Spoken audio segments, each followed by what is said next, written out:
সারা দেশে যত শত সহস্র মাহফিল হচ্ছে, আজকের এই মাহফিল নানা কারণে অনন্য এবং একটা বিশেষ দৃষ্টান্ত স্থাপন করেছে। আজকের এই মাহফিলের অন্যতম বৈশিষ্ট্য হলো যে এই মাহফিলে গতানুগতিক মাহফিলগুলোর মতো গভীর রাত পর্যন্ত আলোচনা হয় না। এটি একটি ভালো দিক এবং একটি আদর্শ মাহফিলের অন্যতম পূর্ব শর্ত।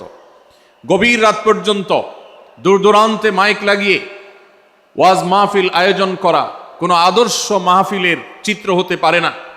সেই বিচারে, সেই দৃষ্টিকোণ থেকে আদ-দ্বীন ফাউন্ডেশনের আজকের এই মাহফিলটি অত্যন্ত চমৎকার এবং অসাধারণ মাহফিল। কারণ এই মাহফিলের গত 2 দিনের খবর আমি নিয়েছি এবং আজকের দিন সম্পর্কে আমি জেনেছি যে গভীর রাত পর্যন্ত এবং দূর দূরান্ত পর্যন্ত মাইক লাগিয়ে মানুষকে ডিস্টার্ব করার মতো মাহফিল এখানে হচ্ছে না। এটি একটি ভালো দিক। দ্বিতীয়ত হলো, ওয়াজ মাহফিল থেকে শুধুমাত্র ওয়াজ বা আলোচনা নয়, এখান থেকে দ্বীনি বই পুস্তক, কোরআন এবং হাদিসের আলোকে রচিত যে সমস্ত ধর্মীয় বই পুস্তক আমাদের প্রয়োজন হয়, সেই সমস্ত বইয়ের প্রয়োজন মেটাবার জন্য আপনারা জানেন এখানে 20-25টি বুক স্টলের ব্যবস্থা করা হয়েছে। বিশাল বড় বই মেলার আয়োজন করা হয়েছে। অর্থাৎ জ্ঞান বিতরণের 2টি মাধ্যম এখানে একসঙ্গে পাওয়া যাচ্ছে। আমরা কোরআন থেকে আলোচনা শুনছি, আবার কোরআন হাদিসের আলোকে রচিত বই পুস্তক আমরা সাথে নিয়ে যেতে পারছি। এটিও এই মাহফিলের একটি বিশেষ বৈশিষ্ট্য। তৃতীয়ত হলো, আমাদের মা বোনদের প্রবেশ পথ, তাদের অবস্থান, এগুলোকে এতটাই স্বতন্ত্র করা হয়েছে, এতটাই এগুলোকে সেপারেট করা হয়েছে যে সেগুলো তাদের প্রাইভেসি, তাদের পর্দার যে বিধিবিধান, তাদের যে ব্যক্তিত্ব, তাদের যে অন্যান্য দিকগুলো আছে সেগুলোকে খুব ভালোভাবে মেনটেন করা হচ্ছে। এটিও একটি আদর্শ মাহফিলের গুরুত্বপূর্ণ দিক। আজকাল অনেক ওয়াজ মাহফিলে মা বোনদের জন্য ওয়াজ শোনার ব্যবস্থা রাখা হয়, কিন্তু সেই সমস্ত ওয়াজ মাহফিলে মা বোনদের পর্দা সুন্দরভাবে সুচারুরূপে তারা আসা এবং নিরাপত্তার সাথে আবার ফিরে যাওয়ার মতো পৃথক আসা যাওয়ার রাস্তা ইত্যাদির ব্যবস্থা করা হয় না, যা বহুবিধ ফিতনার কারণ হয়ে থাকে। আজকের এই মাহফিলটিতে সেই দৃষ্টিকোণ থেকে একটি অনন্য দৃষ্টান্ত স্থাপিত হয়েছে যে মা বোনদের জন্য পৃথক ওয়াজ শোনার ব্যবস্থা এবং রাস্তাঘাট পৃথক, যাতে করে তারা তাদের সেই পর্দার বিধিবিধানগুলো মেনটেন করে চলতে পারেন। এই জন্য আমি কর্তৃপক্ষকে বিশেষভাবে ধন্যবাদ দিতে চাই। সেই সাথে আজকের একটা মাহফিলের সম্পূর্ণ নতুন দিক যুক্ত হয়েছে, যেটা আপনারা দেখেছেন, তা হলো প্রত্যেক আলোচক আলোচনা করার আগে তার বায়োগ্রাফি পেশ করা হচ্ছে, তার জীবন বৃত্তান্ত পেশ করা হচ্ছে এবং সংক্ষেপে তার সম্পর্কে ধারণা দেওয়া হচ্ছে। এটিও একটা চমৎকার দিক এবং আমার জানা মতে বাংলাদেশের যে কোনো মাহফিলে এটি প্রথম দৃষ্টান্ত। সেই সাথে এই মাহফিলে আগত আমাদের সম্মানিত দর্শক শ্রোতা মণ্ডলীর জন্য প্রাথমিক চিকিৎসা সম্পর্কে যেন তারা ধারণা নিতে পারেন, সেজন্য অনেকগুলো বুথ করা হয়েছে। এই বুথগুলো থেকে একজন মানুষ তার প্রাথমিক স্বাস্থ্য, এটার পরীক্ষা নিরীক্ষা বা নিজের চিকিৎসা সম্পর্কে স্টেপ কিভাবে নেবেন সে সম্পর্কে আদ-দ্বীন সকিনা মেডিকেল কলেজের তরফ থেকে একটি বিশেষ আয়োজন হলো, যে বিশেষ ক্যাম্প এবং বুথ করে করে আমাদের দর্শক শ্রোতাকে এই দিক থেকে বিশেষ সার্ভিস দেওয়া হচ্ছে। পর্যাপ্ত টয়লেটের ব্যবস্থা করার কথা আমি শুনতে পেরেছি, জানতে পেরেছি, এবং বক্তাদের, আলোচকদের বিভিন্ন উক্তি সম্বলিত ফেস্টুন আমি দেখেছি, যেটা অত্যন্ত নতুন একটা দিক। যদিও সেখানে বক্তাদের ছবি না থাকলে, প্রিন্টেড ছবি না থাকলে সেটা ভালো ছিল। আমি আশা করব কর্তৃপক্ষ সেটি পরবর্তীতে খেয়াল রাখবেন।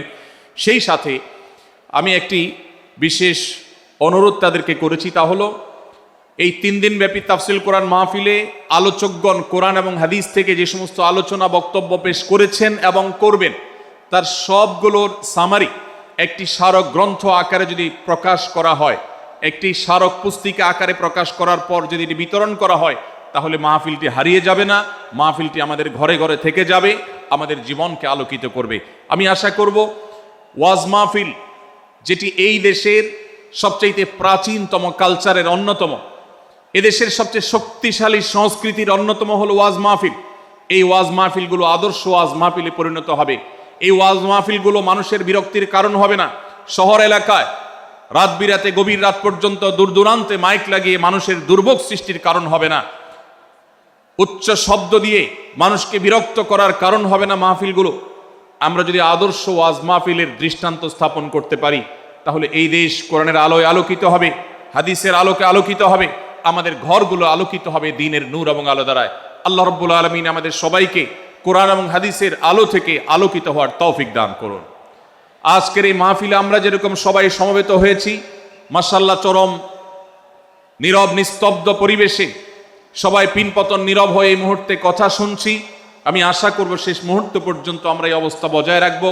আরশে আজিমের মালিকের কাছে ফরিয়াদ করি, হে আল্লাহ, হে আরশের মালিক, আপনি আমাদের সবাইকে এখানে যেরকম একত্রিত হওয়ার তৌফিক দিয়েছেন, জান্নাতুল ফেরদাউসের আঙ্গিনায় প্রিয় হাবিব মুহাম্মদ মুস্তাফা সাল্লাল্লাহু আলাইহি সাল্লামের সাথে আমাদেরকে এরকম একত্র হওয়ার সমবেত হওয়ার তৌফিক দান করুন, বলুন আমিন।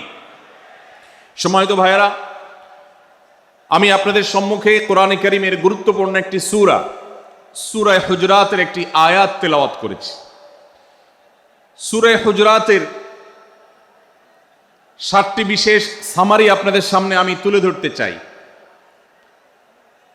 এই সূরার বিশেষ তাৎপর্য, এই সূরার যে বিশেষ বার্তা, আজ বাংলাদেশের যে সমাজ বাস্তবতা রয়েছে, সেই সমাজ বাস্তবতায় সূরাতুল হুজরাত প্রতিটি ঘরে ঘরে প্রত্যেক মুসলমানকে বারবার পাঠ করা, পুনর্পাঠ করা প্রয়োজন।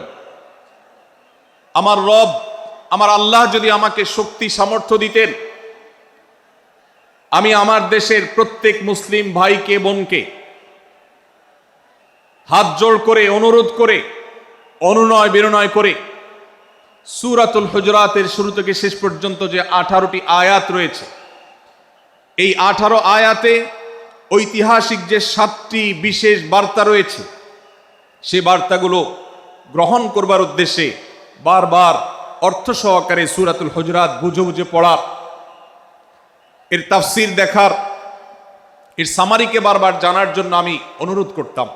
আল্লাহ তাআলা আমাদের সবাইকে সূরাতুল হুজরাত এর আলো দ্বারায় সবাইকে আলোকিত হওয়ার তৌফিক দান করুন। সম্মানিত উপস্থিতি, এ বিশাল বড় জনসমাগম, এ বিশাল বড় ওয়াজ মাহফিল, এই মাহফিলের শৃঙ্খলা রক্ষা করার জন্য এবং মাহফিলটিকে সুচারুরূপে শেষ পর্যন্ত সমাপ্ত করবার জন্য আমাদের প্রত্যেকের সহযোগিতা প্রয়োজন। আমরা অনেকেই বেশ নীরবে নিঃশব্দে আলোচনা শুনছি, আবার এর মধ্যে আশপাশ থেকে বিভিন্ন আওয়াজ শোনা যাচ্ছে। আমি আপনাদেরকে বিনীতভাবে অনুরোধ করতে চাই, সবাই নীরবতা অবলম্বন করুন এবং সবাই শৃঙ্খলা মেনটেন করে চলুন। আমরা কিছুটা অসুবিধা অনুভব করছি, হয়তো অনেকে দেখতে পাচ্ছি না, কিন্তু বিশাল বড় মনিটর আছে, অনেকগুলো মনিটর, এলইডি মনিটর রাখা আছে।